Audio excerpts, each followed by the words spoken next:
That's not enticing. It's me, BEEJ, and I've got my 2023 book superlatives.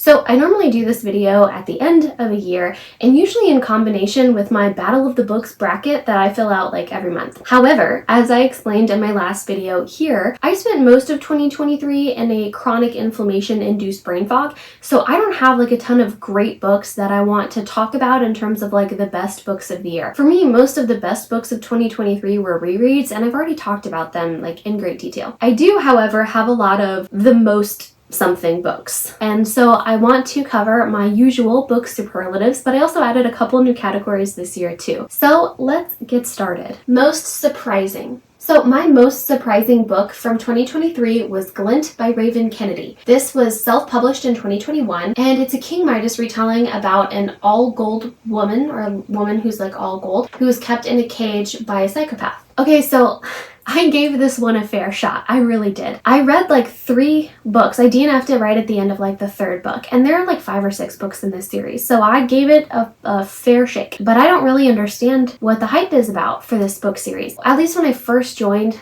BookTube and BookTok, this book series was everywhere. It really was. So people really like it, but I don't get it. And it's not like a Fourth Wing kind of hype where it's like, no, I see what you're getting at, where the hype is coming from, but like counterpoint everything. Because from what I understand about the plot, it's really just an unraveling of this girl's like very intense Stockholm psychosis. It's very boring. It's in a lot of these like super steamy or super sexy like wrap-ups or roundups or reels or TikToks or whatever, or it was 3 years ago. But that wasn't anywhere in the book that I could see. It was not sexy, and there wasn't a romance at all that was viable in the 3 book investment that I gave it. So where and why for that? But also, there was a plot twist that wasn't entirely unpredictable, but it was still, I think, a good twist. And it came at the end of book 1 or book 2. I don't remember which one. And I was like, okay. But still, even into book 3, that one singular plot twist was not enough to balance out the mundaneness of the rest of the book. It was just really, and the book series, it was just really boring. So I was confused and ultimately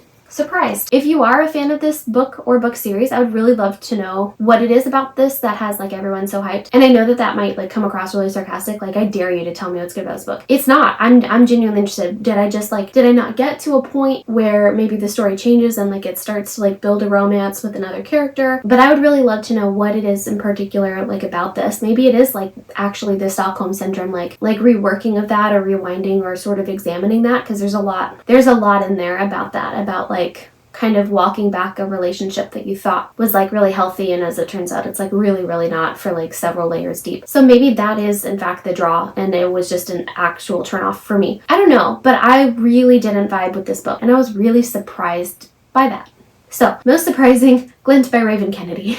I have 13 superlatives to cover here, and we just covered 1, so I'm gonna get comfortable. Most interesting character. I'm gonna give this award to Vane from Beyond the Black Door by A.M. Strickland. Published in 2021 by Squarefish, or by an imprint within Squarefish, but either way, Squarefish is an imprint of Macmillan. But even though this book wasn't like a huge favorite of mine, I still highly recommend this book. I think it's a great book, and it has really incredible LGBTQ rep. So this book is about Cami, or Kame, it's K-A-M-E-I, and the character Vane, who gets the award, is V-E-H-Y-N. So Cami, she's a soul walker, so she can actually walk through people's souls while they sleep. Just kind of explore, look around, see what's there. She can also do that to her own soul, except there's one place in her own soul that she has always been forbidden to go, and it's like a black door, and it's locked. She is like not allowed to go behind the black door. And her mom has warned her whole life about it. Her mom is also a soul walker.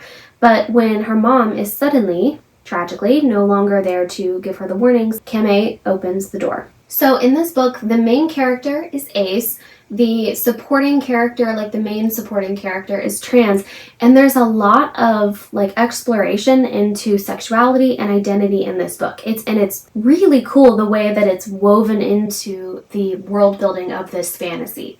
Really cool. And romance was actually pretty awesome too. It was really well written, and the romance is with like the villain, Vane, and he gives serious Jareth vibes from Labyrinth. Like, I think that the book overall was written really well. The romance was written really well. It was really cool. The reason why the book overall wasn't a favorite of mine was honestly a lack of violence. It's literally as petty as that. I know that it's YA, so I'm not like looking for gore or distressing themes, but it is fantasy. And in fantasy, I do like for there to be and to feel like there are high stakes and moments of like physical intensity. And obviously I'm not referring to sex, but like battle scenes, you know, action, on page action. For example, this book had a training montage. And that's cool. But I would have liked to see like at least one scene or more actually of training where it wasn't in montage. You know, I want to know what a main character is thinking and feeling and experiencing during moments of high physical intensity where their life is potentially at stake. What does that feel like here? If I know what they are thinking and experiencing throughout the plot of the book as they try to solve the plot, but what's it like for them when they're in peril? It felt like a missed opportunity for like the training montage, especially because of the absence of on-page battles and intensity. So that for me is why it wasn't a favorite. But this book, like, counterpoint, this book is much more cerebral.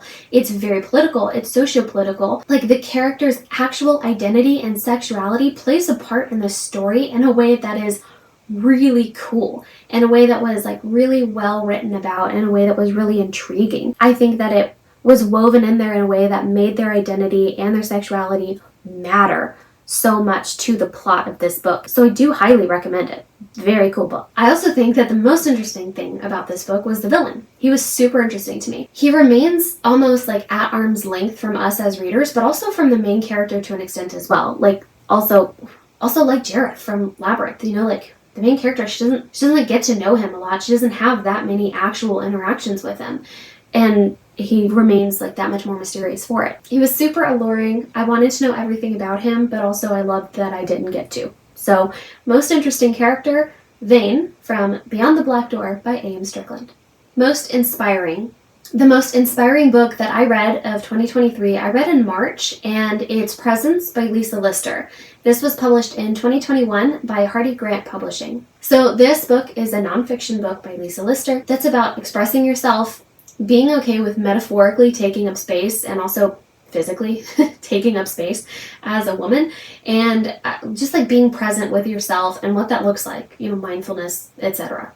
Mindfulness at all. I did enjoy this book, as I do enjoy all of Lisa Lister's books, but I think that this book is best served sort of in addition to her other books like Code Red and Self-Sorcery, Love Your Lady Landscape, like shit like that, because on its own I did find this book a bit lacking. It didn't measure up to par with her other books. I felt that it either needed more of her voice, her journey, her experience of like being okay with taking up space, or it needed more practical application, because the book did both, but it didn't do enough of both. It needed more of one or the other. So it was good, but I didn't think it was as good as her other ones. But either way, just out of the pool of the books that I read, this one I think was the most inspiring. Most shipped romance. So this is definitely going to be Astrid Parker and Jordan Everwood from Astrid Parker Doesn't Fail. This was published in 2022 by Berkeley, which is an imprint of Penguin Group, which is an imprint of Penguin Random House. So Astrid Parker Doesn't Fail is a contemporary rom-com, and it follows Astrid, who's trying to quickly move on from her like almost marriage, almost wedding fiasco from Delilah Green Doesn't Care. And she's the interior designer working on fixing up a like semi-famous building in her hometown for a television show. Except the lead carpenter on the project, Jordan Everwood, is proving to be a huge thorn in Astrid's side and is kind of fighting her on every turn. So Astrid and Jordan's relationship is cute and supportive and sexy, obviously, and I thought they were really endearing as a couple. So romances that have the whole like opposites attract thing work well, usually because they have like that tension kind of auto built in, right? But I personally can really appreciate romances that write characters that actually have a lot in common, and how that can work really well when they approach creative projects together. And I can imagine that that must be really difficult to try to write in a way that's compelling to read. But I think Ashley Herring Blake is a brilliant romance writer, and they pulled it off perfectly, because I loved reading about the way that they actually worked together on this project. I don't think that overall this book had the same emotional intensity that Delilah Green had. I think that Delilah Green's I think that the character development in Delilah Green was a lot more fleshed out, but I did think that the relationship in this book was top-notch. So, most shipped romance goes to Jordan Everwood and Astrid Parker from Astrid Parker Doesn't Fail. Most interesting. Hands down, this goes to A Small Place by Jamaica Kincaid. This was published in 1988 by Farrar, Straus and Giroux, which I think is an imprint of Macmillan. And I also don't know if it's called that anymore. But this book was spectacular. So this book was actually gifted to me by my book bestie. She studied Caribbean literature for a bit in college and studied abroad to do so. She came to stay with me for a bit during the really bad days of this past year, and she brought me a stack of the books that she studied while she was in the Caribbean. And so this was one of them. This book is simple. It's very quick, very easy to understand, super accessible, and it is scathing in its simplicity. And this book is written in second person. So you do this, you go here, you go there. But it's a nonfiction, so you're not being guided through a narrative. You're being gently guided through the island of Antigua. So I cannot stress enough the simplicity of this book because that's what makes it both accessible and profound. So this would be the first book that I would recommend for someone who's trying to break the ice with their parents or white relatives. So if your extended family is anything like mine, it might be a really difficult challenge just to even communicate sort of the very basics of what's going on when people talk about privilege. And so I think that this book just does a good job of laying the groundwork of the concept of privilege in the context of colonialism. So I read this book twice in one sitting, and I can't recommend it enough. All the feels, most heartwarming. This goes to Other Ever Afters, New Queer Fairy Tales. This was published in 2022 by Random House Graphic, an imprint of Penguin Random House. So I actually read this book fairly recently. It's a short and beautifully illustrated graphic novel that's just a collection of different fairy tales that are almost all queer, if I remember. They're all queer. And so all of the stories, they aren't all woven together into one singular narrative per se, but they all do work together to tell one collective story. So the prologue is when girls are growing up, they're usually sent on a journey and they're told to stay the path, to avoid temptation, and eventually they will reach a castle where they will live happily ever after. These stories are told for a reason. And then it goes into the different fairy tales, which are, again, incredible and queer and feminist and inclusive and awesome. And then it has some really epic lines in the epilogue that I won't spoil. It's just, I cried, and it's perfect. It's perfect. All the tears, most heartbreaking. To Tell You the Truth by Beth Vrabel. This was published in 2022 by Athenaeum Books for Young Readers, which is an imprint of Simon & Schuster. Beth Vrabel did it again, damn it. At the end of 2022, right at the end, the last week or two, I just picked up a silly goose little middle grade about a girl who wants to start a neighborhood newspaper. And damn if that book didn't go super hard. And it was oh, it got me. It got me. And so then I picked up this book this year and somehow completely missed that it was by the same author. And damn if she didn't do it again. This book was so sad and the ending was so sadder.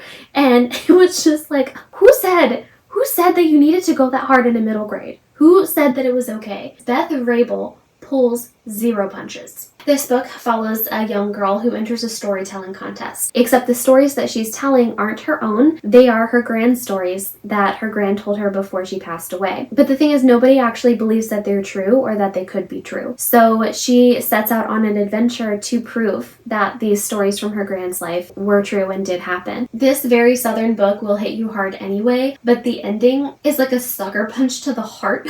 So bring tissues, you were warned. For all of Beth Vrabel's books, bring tissues. But this one, most terrifying. So this category is usually reserved for thrillers or horrors, but this year the scariest book that I read was actually a nonfiction title called Men Who Hate Women by Laura Bates. So this was an in-depth expose on incels and the large and growing population of extreme misogynists. It was published in 2021 by Source Books. So for an entire year, the author of this book went undercover almost into the manosphere, which is a real term, and pretended to be a dude. So she joined thousands of message boards, extreme misogynists, women hate groups, basically Andrew Tate and Joe Rogan like fan clubs and spheres, like joined all these different channels, and then just wrote down everything that she learned and studied like the different pipelines for how this extreme misogyny and violence intersects with homophobia, transphobia, and is all kind of wrapped up ultimately in a bow of white supremacy and white violence. The most terrifying parts of this book, though, was, I mean, besides the direct quotes from actual human beings, which were frequent throughout the book, that was chilling. But it was actually how social media algorithms, video game culture, and a lack of a supportive community for men's mental health creates a really, really quick and easy pipeline for younger boys and children to sort of grow into this very quick and easy hatred of women and violence towards women. So this book was one of the most unsettling things I've ever read, but the hardest parts to read in this book were parts that were all most terrifyingly not surprising at all. None of this book was new information. It was just data. Yeah, this book is terrifying. Most terrifying, men who hate women. And also the reality behind the book. Most bingeable. So this award definitely goes to The Ballad of Never After by Stephanie Garber. This was published in 2022 by Flatiron Books, which is an imprint of Macmillan. So this book is the second book in the Once Upon a Broken Heart trilogy, and I'm going to be talking about the third book in the trilogy, A Curse for True Love, in just a second, because that book won a superlative too, just not a good one. This book, however, was the most bingeable book of 2023. I read it all in one sitting, which I do for a lot of books, but this book, it was compulsory. I simply couldn't not read the book all at once. I inhaled it. And the other thing is, I don't know a single person who didn't also do the same and experience the same thing. Like, my 3 best friends all read this book and all texted me at different points during the reading experience, like, what is happening to me? This book. And like, I get it. One best friend I didn't hear from until like I just got a string of obscenities at like 2 in the morning, and I was like, she must have finished it. This book was a complete binge fest for everyone that I know, and I loved every second of it. And then I read the final book. The Bummer Award. Most Disappointing, A Curse for True Love by Stephanie Garber, published 2023 by Flatiron Books, an imprint of Macmillan. This book was so disappointing that it's literally getting its own video. I have so much to say about this book series and about the experience of disappointment from the third book that it has to be in its own separate video. Because the absolute chokehold that this book series had on me in the second half of last year was unreal. Truly unmatched. This book became my entire personality, and this is entirely and unexaggeratingly true.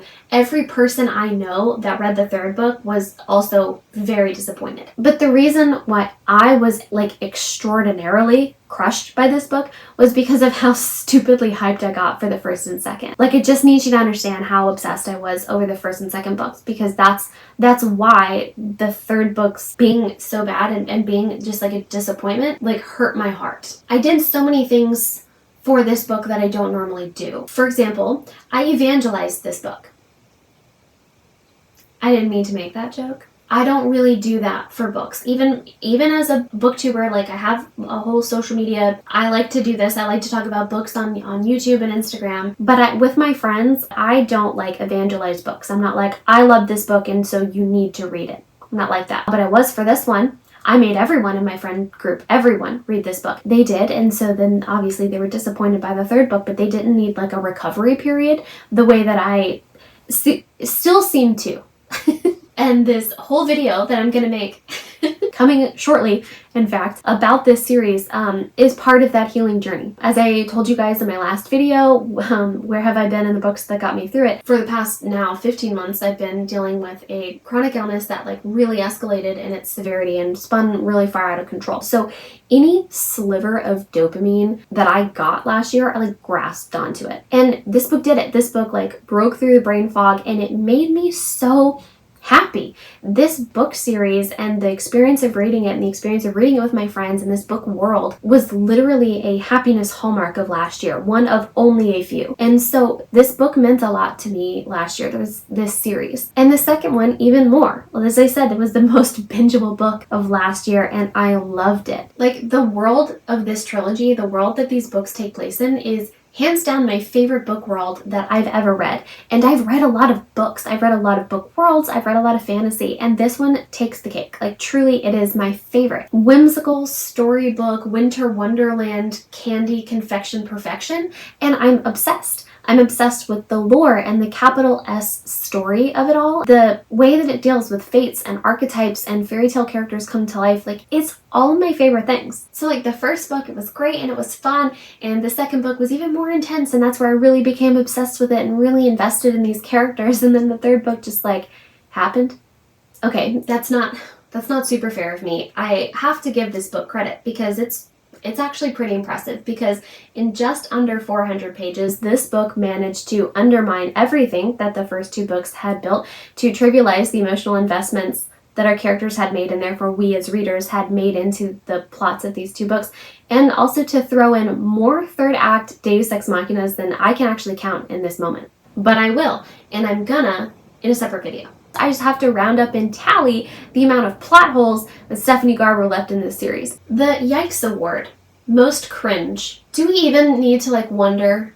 Like, I think we all collectively know. It is, of course, Haunting Adeline by H.D. Carlton, which was self-published in 2021. This book is atrociously written QAnon fanfiction about a stupid protagonist and her stalker. It's so long and it's so bad, and I won't spend another second talking about it because everything that I could say has already been said better and funnier. That's why this award, the Yikes Award, most cringe, goes to Haunting Adeline. Most overhyped. So this is the final installment of the Kingdom of the Wicked trilogy, and it was published in 2022 by Little Brown Books for Young Readers, an imprint of Hachette, which is misleading because the book is an adult fantasy, as is the sequel, Kingdom of the Cursed, while the first book, Kingdom of the Wicked, is YA. So, one YA, two adult. I think that's important to know. So I read this book early on in 2023, like in January, first month. It might have even been my first book of the year. So this book series to me is like a total mystery. And I don't mean the plot, I mean like how it's so bad. Because it has all the good things. It has all the right things, and they're all good. It has magic and curses and demons and hell and witchcraft and Italian food, Sicilian culture, and like really cool lore. So I don't know how like all of that turns into like a bad book. Like, how do you get bad soup when you only put good shit in it, right? But the Kingdom of the Wicked series managed to pull it off. All of my best zingers and rants about this book are in this video here, and so I highly recommend that you watch it, if only to confirm that I do think that I'm funny. I rewatched that video to like refresh my thoughts, and I don't know if I can say it a better way than I did in that video. And honestly, this book, the experience of this book, feels like watching a kid middle grade detective character get plopped into like a very intense psychological thriller mystery. Something like the Da Vinci Code. That's what reading this book feels like, because our main character is dumb, doesn't know anything, bops around, has everything told to them, and also like they're not paying attention to the right things. They're not really seeing the big picture because they're just that dumb. But more than that, like the hardest part about watching that, like as a reader slash viewer, like you're watching this character just, man, you're missing it. So hard. Is in fact watching all the other characters who are as developed as like the Da Vinci Code characters. So it's not just watching this sort of middle grade kid character sort of fumble around something like that's so far out of their league as the Da Vinci Code, but it's like, what would it be like watching the Da Vinci Code characters watch that character? They'd just be like, this book went so far off the rails, I don't understand. She lost the plot in book 2. Never got it back. Didn't seem like she wanted to either. But this book was super, super hyped. This book, and I think it was more of the anticipation, because I didn't see a lot of people who were just like, yeah, this book did it for me. I don't know, but it didn't do it for me. Overhyped goes to Kingdom of the Feared by Carrie Maniscalco. And finally, most underhyped. The most underhyped book that I read in 2023 was The Mermaid, the Witch, and the Sea by Maggie Tokuda-Hall. It was published in 2020 by Candlewick, which is an imprint of Welter Books Group. So this book is about Evelyn, a young woman who has like basically been sold into wedlock and is traveling by sea to her future husband with her own casket on board. So pretty bleak. And it's about the pirate Florian, sometimes Flora, who has had to adopt a life of piracy in order to survive. And it's about their adventure together. This book, I admit, won't be for everyone because it does read with a bit of distance between us and our main characters. And so it doesn't read like a contemporary YA, it reads more like a classic in that the prose is much richer and the plot is much less formulaic, and we as readers are not privy to every character's every whim and thought and stubbed toe. Like, there is some refreshing distance there that kind of makes it feel a bit more like a classic. But that said, it's not going to be to everyone's taste because it's not what's popular right now. But that said, the plot structure of this book is, I think, really unique. It has 3 distinct parts, all with their own mini nucleus and small climaxes that weave together this plot that feels very complex and very, not epic, but it feels important. It's very well structured, very well paced, and it works together into a very rich plot that has much to say on colonialism and queerness. I loved this book and I thought that it was really unique, but I also think that its uniqueness and its like literariness is actually what turned off a lot of the contemporary YA fantasy crowd, especially early on when the book was released. And so I think that's why we didn't see a lot of it talked about, and I think that that's a shame because I think that this book it's really, really good. So most underhyped goes to The Mermaid, the Witch, and the Sea by Maggie Tokuda-Hall. So those were my superlatives of 2023. Not necessarily the best books of the year, not necessarily the worst books of the year, but they were books that clearly made big impressions on me and books that I clearly had a lot to say about. So coming up, as I mentioned, I have a whole video on A Curse for True Love and the Once Upon a Broken Heart series and how it broke my heart, and not in a good way. And I set for myself an absurd and astronomical reading goal for 2024 with the main priority of reading my own books on my shelf, as in like these books behind me, which shouldn't but does present a unique challenge. But my point is there's more content to come, and soon. So thank you always for sticking around. Thanks for watching this video. If you'd like to support me, you can leave like a trophy emoji. Or if you're feeling loquacious, you can tell me what you think the most overhyped book of 2023 was for you. So thanks for watching this video. If you liked it, just hit that thumbs up. And if you loved it, hit subscribe and see more of me and of this.